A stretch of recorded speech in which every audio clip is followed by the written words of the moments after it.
Hello world, Shelly here, and today we are going to talk about sunscreen.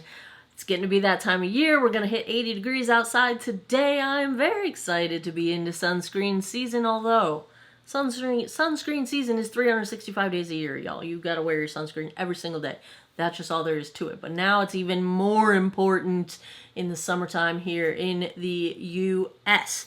So we're going to answer the question, which is better? Chemical sunscreen, physical sunscreen? What's the difference between the US sunscreens, the European sunscreens, the Korean sunscreens? What are my favorites? I'm going to get to all of that as quickly as possible so that we can get out there and enjoy this weather. Caffeinate, must caffeinate. So, which is better? Let's just bust right into it. Chemical or physical sunscreens? You know what the best kind of sunscreen is? The one you wear. The one that you will wear. I don't care what kind it is or where it was made. If you'll wear it, it's the best. Okay, so let's start there. So if you're one of those people that, for example, maybe doesn't like to wear chemical sunscreens because they sting your eyes, then wear something different. Wear a mineral sunscreen. I'm going to give a little tidbit of advice as we get into the different chemical sunscreen ingredients, because there's a tiny bit of news there for the US, but the one you're going to wear is the one that's best. That's it. That's so, like, if I said, XYZ sunscreen is the best, but you hate it and you're never going to wear it, then that's obviously not the best sunscreen. The one you're going to wear, the one you're going to wear is the best. So beyond that, let's say you do like wearing sunscreen and you're okay with wearing it and you just want to figure out what your options are. So let's talk about it. The difference between mineral and physical sunscreens is basically the way that they behave and the way they protect you, and different ingredients are used to accomplish that. So your physical sunscreens, the mineral or physical, you'll see those words used interchangeably. Those sunscreens are typically using titanium dioxide and zinc oxide, either or, some combination of. The upsides, they're more safe for skin in the sense that they're less likely to cause irritation, they're non-comedogenic, they're hypoallergenic, so you're going to have less issues with sensitivity to the ingredients. If you happen to have heat-activated skin, that skin that tends to flush or get red when you are doing physical activity or sweating, that kind of thing, if you're sensitive to that, or if you're just in a hot environment and you tend to flush, then you might have heat-activated skin, and mineral sunscreens tend to be better for heat-activated skin because of the way that chemical sunscreens work, which we'll talk about in a second, which can kind of make that a less comfortable situation. On the downside, oftentimes mineral sunscreens have a white cast to them. Even the ones that claim they don't probably still do have a tiny little bit of a white cast to them, which can affect what your skin looks like especially if you're not wearing makeup over your sunscreen. Now, for pale people like me, a white cast just makes me paler, so I'm just pale anyway. But as you get into light and medium and especially darker shades, a white cast is just very obvious. I'm Casper the Friendly Ghost, so I make me more pale. It's just another day in my life. But it can be a bigger issue if your skin tone is not fair. They can be more difficult to rub in and get to the point where they're not obviously streaking on top of your skin, and they need to be applied more frequently. So if that is not an option for you, then a mineral sunscreen might not be the best choice. The way that the mineral sunscreens work, they are reflecting the UV rays off of your body. They're reflecting them away, right? Well, the way chemical sunscreens work is they kind of absorb the UV light before it reaches your skin in the sunscreen that captures it, and then it releases it as heat. It transforms those rays into heat and they dissipate. That is why if you have heat-activated skin, you might not feel as comfortable wearing chemical sunscreens, because they may make your skin feel warmer if you're already prone to that. Now, I have heat-activated skin, and I actually really like chemical sunscreens, so it's not a hard and fast rule. They don't bother me, and I don't notice a difference, but it can be a thing. Your most common ingredients for your chemical sunscreens: avobenzone, octinoxate, octocrylene, homosalate. Did I skip one? No. Octisalate and Mexoryl SX and XL. Those are some most common ones. I have a cat hair on my nose that is itching me.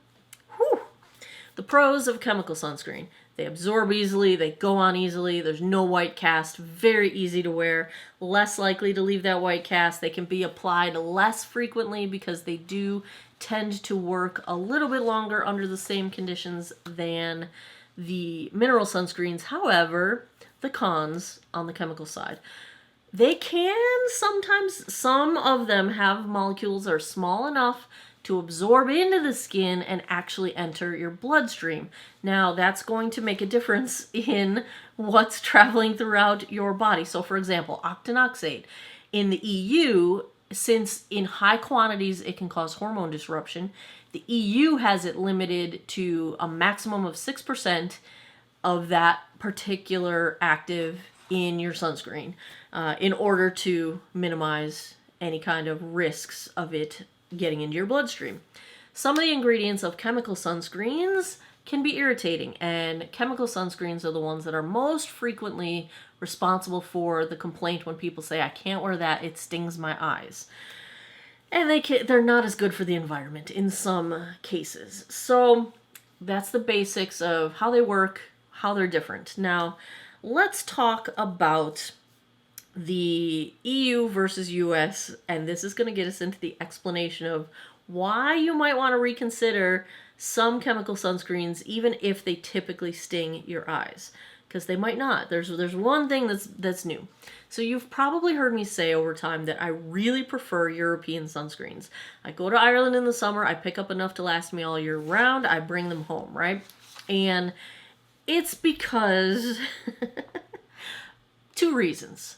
The EU is far more up to date on their sunscreen actives, in active development of them, and keeping newer technologies that are less likely to sting your eyes, less likely to be uncomfortable, less likely to cause heat activation on your skin. Like we are not developing them here in the US. Why? I don't know. But it is what it is. So that's reason number one. Reason number two is even more important. And that is that in the EU, sunscreen manufacturers are required to protect against both UVA and UVB rays. UVA rays are the ones that are typically thought of as causing aging concerns, your loss of elasticity, that kind of a thing. And UVB rays are typically thought of as the ones that cause cancer. Now, they both can cause cancer. Don't get all, oh, if it's UVB's fine, that's all we need. But US-made sunscreens aren't required to block UVA. And anti-aging is a huge thing. Like, why would you want to accelerate the breakdown of your skin if you can avoid it?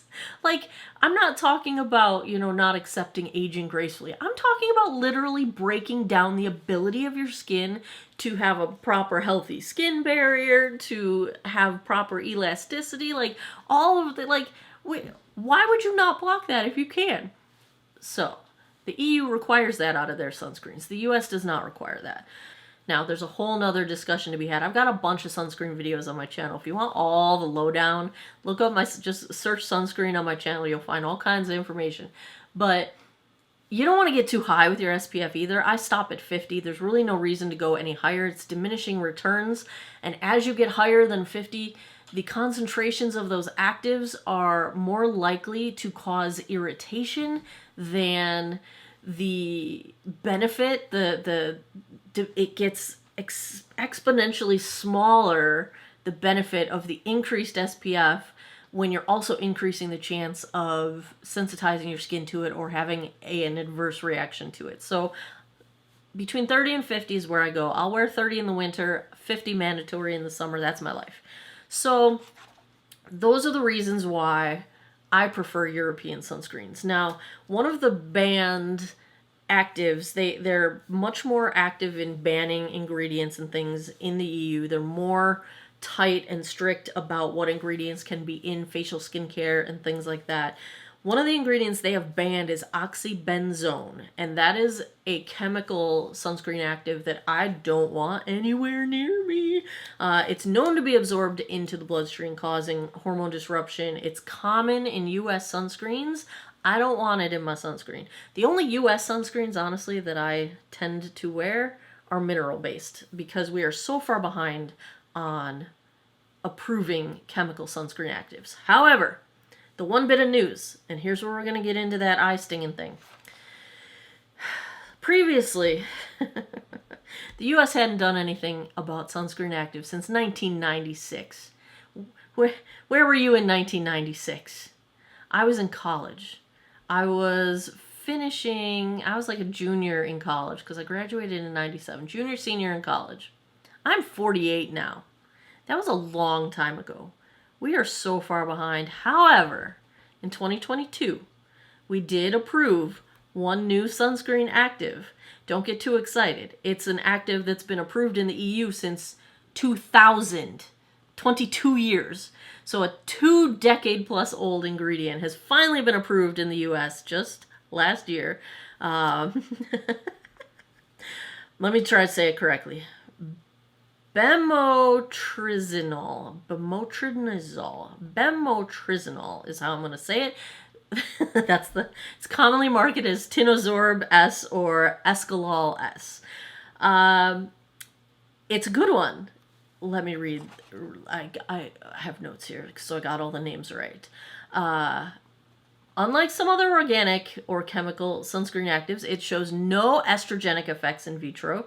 It's photostable, meaning sunlight does not turn it into a different chemical that can potentially be harmful to you. It's photostable in sunlight. It doesn't break down. It's non-comedogenic. It's hypoallergenic. It's effective against both UVB and UVA rays. And it's approved in the US now as of 2022, so we should start seeing more of it available. I will say that it is the active that is in my favorite Korean sunscreen, the Purito Daily Go-To.